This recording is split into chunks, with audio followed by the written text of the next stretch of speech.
In April 2025, Japan executed one of the most seismic financial maneuvers in modern economic history. An unprecedented move that sent shockwaves through global markets and redefined its relationship with the United States. Over the span of just 48 hours, Japan offloaded a staggering $1.7 trillion in U.S. Treasury bonds, marking the largest capital withdrawal between the two countries in their decades-long financial alliance. What made this event even more striking was the manner in which it unfolded. There were no formal announcements, no diplomatic statements, and no press conferences. Instead, the move was revealed through a single quiet line of updated data on Bloomberg, sending Wall Street into a frenzy. Traders, analysts, and financial institutions stared at their screens in disbelief as the implications began to sink in. The result was catastrophic for the U.S. financial markets.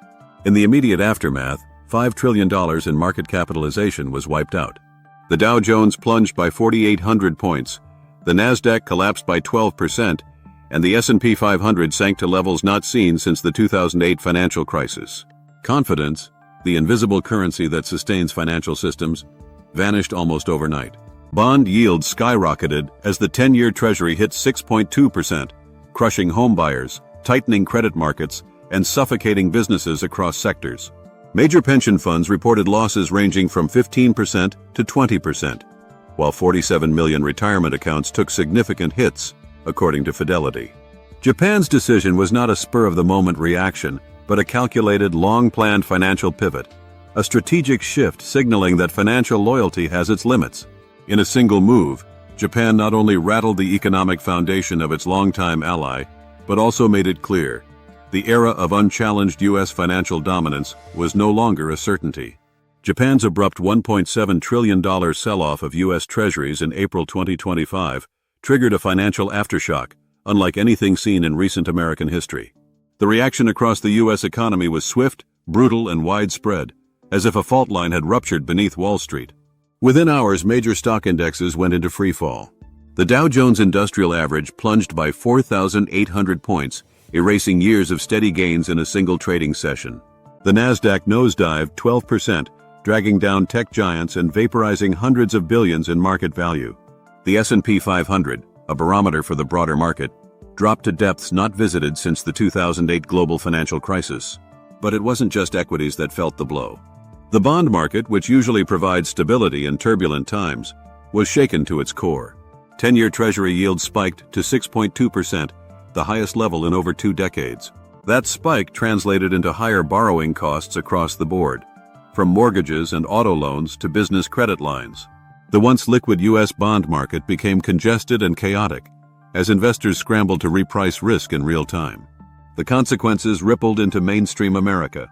47 million retirement accounts, including 401ks and IRAs, saw double-digit losses almost overnight. According to data from Fidelity and Vanguard, many retirees on fixed incomes experienced losses of up to 30%, eroding years of savings in mere days. Public and private pension funds, heavily invested in both equities and bonds, reported average losses between 15% and 20%, prompting concerns about long-term solvency.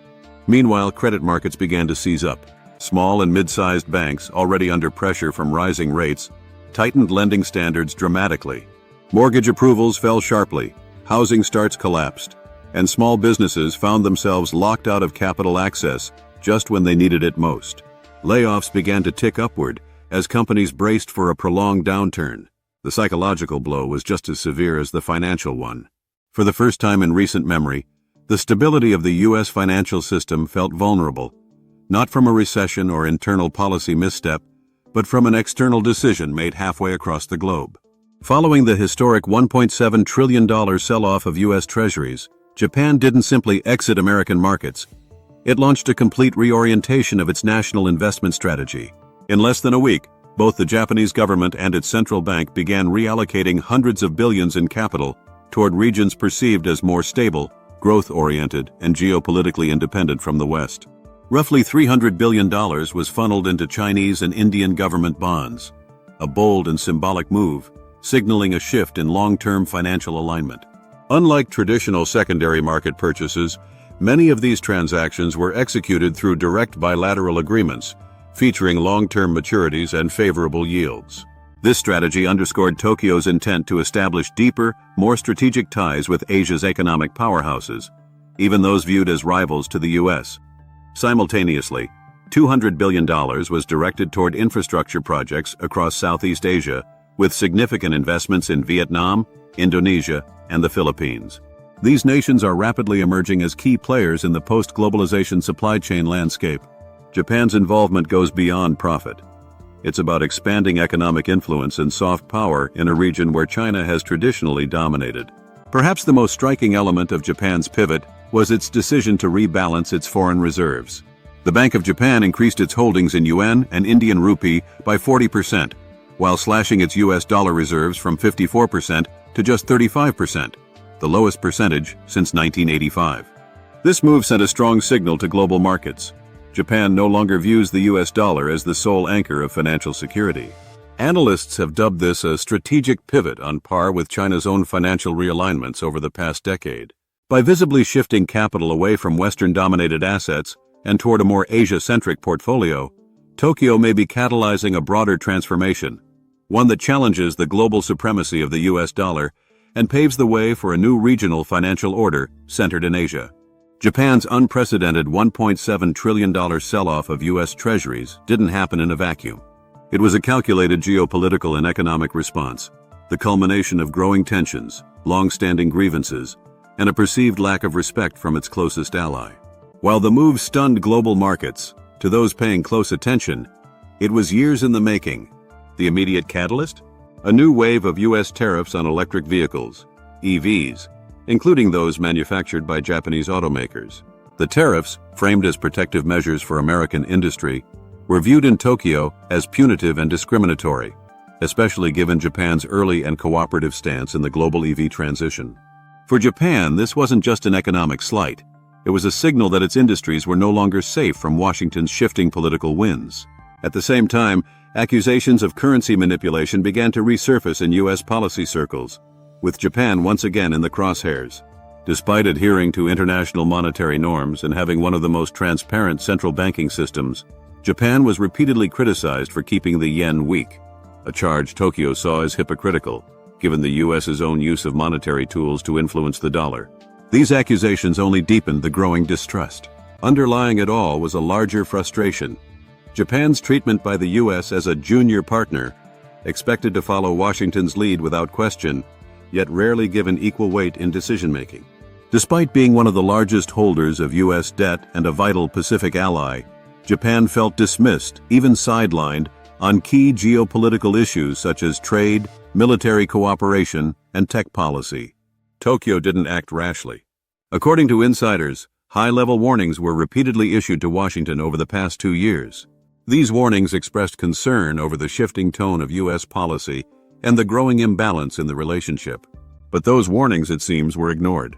When the final round of tariffs hit, with no exemption for Japan, the message was clear. The alliance was no longer on equal footing. Japan responded not with protest, but with action, pulling nearly $2 trillion from U.S. markets in a quiet but unmistakable declaration of independence. In the wake of Japan's historic exit from U.S. Treasuries, a major realignment of the global financial system began to unfold, driven largely by Asia. What had started as a quiet withdrawal of capital quickly evolved into a coordinated regional strategy, one that challenged the decades-long dominance of the U.S. dollar in international finance. At the heart of this transformation was a new Asia-centric financial network, formed among key regional players including Japan, China, India, South Korea, and members of ASEAN. Instead of relying on the U.S. dollar, cross-border trade was increasingly settled in local currencies, the yen, yuan, rupee, and others, reducing exposure to external political and monetary risks. This move wasn't just symbolic, it was structural, and it was fast. Within weeks, over $1.2 trillion in regional currency swap agreements were formalized. These pacts allowed central banks to provide each other with liquidity in times of need without having to turn to the dollar. The agreements significantly enhanced financial resilience across the region and bolstered confidence in local currencies. The most striking shift was seen in trade data. By the end of Q1 2025, 62% of Japan-China trade was no longer conducted in US dollars, a dramatic reversal from the traditional practice of settling most international commerce in USD. The yen and yuan had effectively replaced the dollar in one of the largest bilateral trade corridors in the world. This momentum spilled over into global diplomacy. At the G20 summit, held amid swirling market anxiety and rising skepticism of U.S. monetary leadership, a bold new proposal was tabled: the creation of a global reserve currency basket that excludes the U.S. dollar. The proposal, initially advanced by China and quietly supported by Japan, would include a diversified mix of currencies such as the euro, yen, yuan, rupee, and others, aiming to reflect the multipolar nature of the modern economy. While the basket remains under discussion, its very proposal marked a historic challenge to the dollar's supremacy. What was once unthinkable, a world financial system not centered on the U.S., was now a topic of serious and urgent debate among the world's largest economies. As Japan's financial detachment sent shockwaves through markets, the cultural and political fallout in the United States was no less intense. The tremors were felt far beyond Wall Street, shaking the very foundations of public discourse, political credibility, and cultural identity. At the center of this firestorm stood former President Donald Trump, a polarizing figure now caught in the eye of a media and celebrity maelstrom. Hollywood, long a vocal critic of Trump's rhetoric and policies, intensified its opposition. Prominent figures like Meryl Streep, Jimmy Kimmel, and Chris Rock used their platforms to launch scathing critiques, turning award shows and talk shows into battlegrounds of political commentary. Streep, during a televised appearance, warned of the cultural cost of leadership that mocks rather than inspires. Kimmel called out the dangerous blending of ego and governance, while Chris Rock sarcastically quipped that the U.S. was being run like a reality show, only without the ratings. Satirical portrayals of Trump surged, with late-night comedians, sketch shows, and digital creators painting him as a chaotic showman, more suited to hosting game shows than leading a global superpower. Memes, comedy sketches, and viral monologues amplified this image, portraying Trump not just as controversial, but as dangerously out of touch during a time of economic and diplomatic fragility. Old controversies resurfaced with renewed intensity. The moment when Trump appeared to mock a disabled reporter, once a flashpoint in the 2016 election, regained attention as a symbol of moral decline in leadership. Likewise, his erratic Twitter spats, including insults toward foreign leaders and celebrities, were compiled and replayed across social media and news platforms, fueling debates about the dignity and decorum expected of national figures. This cultural reckoning wasn't limited to entertainment circles. Public trust in institutions continued to erode, and political polarization deepened. For many, Trump's conduct became emblematic of a broader national crisis, not just of policy, but of values, tone, and direction. His critics framed the Japan debacle not simply as a financial event, but as the result of a foreign policy defined by personal vendettas, strategic missteps, and a lack of international diplomacy. In the end, the repercussions were more than political jabs or celebrity outrage. They reflected a growing sense of disillusionment. In a time when steady leadership was desperately needed, the cultural narrative portrayed a nation distracted by spectacle, divided by identity, and drifting away from the global respect it once commanded. In the aftermath of Japan's historic financial move, the global ripple effects reached even America's closest allies, including Canada. Long seen as a stable and cooperative partner, Canada's sudden pivot away from the U.S. marked one of the most significant diplomatic shifts in recent memory. What began as subtle diplomatic disapproval quickly escalated into economic retaliation that cost the U.S. dearly. The first blow came from the people themselves. Over 90% of Canadian tourists canceled trips to the United States, citing rising anti-Canadian sentiment, increased visa scrutiny, and political tensions. This sharp drop-off represented a $1.2 billion annual loss in tourism revenue, affecting everything from airlines and hotels to restaurants and national parks. Border towns that once thrived on Canadian shoppers and travelers reported record-low foot traffic. But the more profound impact came in the energy sector. Canada, one of the largest oil exporters to the U.S., signed long-term contracts with China and India, diverting critical resources to Asia. The deal redirected approximately 11.4 million barrels annually, oil that previously flowed south to American refineries. This strategic realignment not only disrupted U.S. energy supply chains, but also drove up domestic fuel prices and strained industrial operations dependent on steady Canadian crude. Meanwhile, the political dialogue between Washington and Ottawa deteriorated. A series of sharp exchanges, fueled by Trump-era rhetoric and fresh tariffs on Canadian steel, lumber, and dairy ignited a diplomatic cold front. Canadian officials, once cautious, began speaking openly about the need to diversify away from volatile U.S. policies. In response, Canada accelerated partnerships with European, South American, and Asian markets, signaling a clear shift in trade orientation. This retaliation wasn't just about economics, it was about respect, autonomy, and long-simmering frustration. Many Canadian leaders felt that despite decades of alliance and cooperation, Canada was being treated as a subordinate, not an equal. The tariffs and public jabs were simply the final straws. Ultimately, the rift with Canada served as a powerful symbol of the United States' waning diplomatic capital. It showed that even trusted allies were now willing to walk away, driven not by ideology, but by necessity and self-interest. For the U.S., the economic losses were measurable, but the long-term damage to relationships may prove far costlier. As the global economic landscape shifted rapidly in 2025, the American auto industry found itself caught in the crossfire of political posturing and protectionist policies. Once a symbol of U.S. manufacturing strength, the auto sector is now grappling with its most severe crisis since the 2008 financial collapse. The spark? Sweeping tariffs on imported car parts, implemented in the name of economic nationalism, backfired dramatically. These tariffs, ranging from 20% to 45%, were intended to protect domestic manufacturing and bring production back home. Instead, they triggered a supply chain shock that immediately raised the price of vehicles by an average of $4,000 to $12,000. Even entry-level models became unaffordable for millions of Americans, especially as inflation remained stubbornly high. Auto dealers across the country reported a steep decline in foot traffic and financing approvals. Many consumers opted to delay purchases, turn to the used car market, or even hold on to aging vehicles rather than absorb the sudden price hikes. As a result, sales of new vehicles plummeted, especially among cost-conscious middle-class families. The market reacted just as swiftly. General Motors stock fell 5% in real time during one of President Trump's nationally televised speeches, where he doubled down on the tariffs and dismissed concerns as fear-mongering. Ford, Stellantis, and other major players also saw their valuations take a hit, with analysts issuing fresh warnings about earnings shortfalls and layoffs. Behind the scenes, industry leaders grew increasingly frustrated. Auto executives warned that the tariffs were not only disrupting production, but also undermining long-term innovation and R&D investments. Electric vehicle, EV initiatives, stalled as parts for batteries and components, many sourced from Asia, became significantly more expensive or delayed due to customs snarls and retaliatory duties. Perhaps most critically, the burden has landed squarely on American consumers. Higher sticker prices, elevated interest rates, and tightening credit markets have created a perfect storm. For many, buying a new car, once a sign of economic mobility, is now a luxury out of reach. As spending contracts and layoffs loom in both manufacturing and retail sectors, economists are increasingly warning of a possible recession driven by collapsing consumer demand.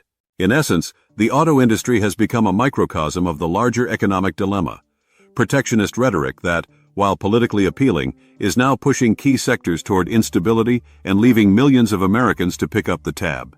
What we are witnessing in 2025 is not a catastrophic collapse of the U.S. economy, but rather a deliberate, calculated shift in the global financial order, a realignment that has been building for years, accelerated by recent events. At its core, this is not about the world turning against America with hostility or aggression. There is no coordinated attack, no economic sabotage. Instead, nations, even long-standing allies, are making sober, pragmatic decisions to protect their interests in a world where U.S. leadership is increasingly seen as unstable, unreliable, and reactive. The erosion isn't being caused by war or an external shock. It is being driven by internal missteps in diplomacy, policy, and perception. Trust is the real currency of global power. And in the eyes of many international partners, that trust has been eroding. Tariff wars, transactional diplomacy, sudden policy shifts, and a tendency to treat allies like subordinates have all contributed to a sense of strategic uncertainty. Japan's unprecedented decision to offload $1.7 trillion in U.S. Treasuries was not born out of spite. It was a signal, a message, a pivot away from dependence on a partner it no longer feels it can count on. Across the world, we're seeing new financial systems and alliances emerge, from regional currency swaps in Asia to bilateral trade in non-dollar currencies. and proposals for a new reserve basket without the US dollar. These aren't symbolic moves. They represent a paradigm shift in how global finance operates. For the first time in decades, the dollar is no longer the only game in town. Yes, the US economy is still massive, innovative, and resilient, but those strengths are no longer enough to guarantee dominance. Soft power, consistency, and international goodwill have always underpinned the American economic machine. As those elements falter, the system begins to weaken from within, not through attack but through neglect. This is the defining reality of the new era. The world isn't rejecting America. It's simply moving on. Alternatives are being chosen not out of animosity, but out of necessity. And unless the U.S. re-engages with the world not through threats or tariffs, but through leadership grounded in respect, reliability, and cooperation, this realignment will only deepen. The decline of dominance doesn't always arrive with a bang. Sometimes it comes quietly, with allies who stop calling, markets that move elsewhere, and a global community that decides it's time to chart a new course.